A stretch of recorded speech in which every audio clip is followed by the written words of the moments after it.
কুষ্টিয়া রাজবাড়ী মহাসড়কের কুমারখালীতে সৈয়দ মাসুদ রুমী সেতুর অবৈধ টোল আদায় বন্ধের দাবিতে খোকসা বাস স্ট্যান্ডে বৈষম্য বিরোধী ছাত্র জনতার উদ্যোগে বিক্ষোভ ও মানববন্ধন অনুষ্ঠিত হয়েছে।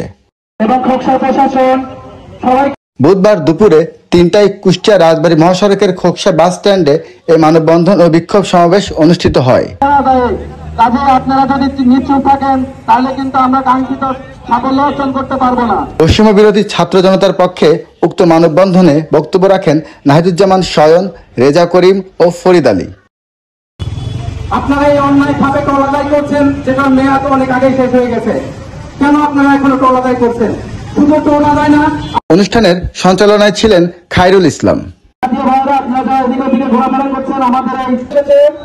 বক্তারা কুষ্টিয়া রাজবাড়ী মহাসড়কের কুমারখালীর সৈয়দ মাসুদ রুমী সেতুর টোল আদায় চিরতরে বন্ধের জন্য জোর দাবি জানান।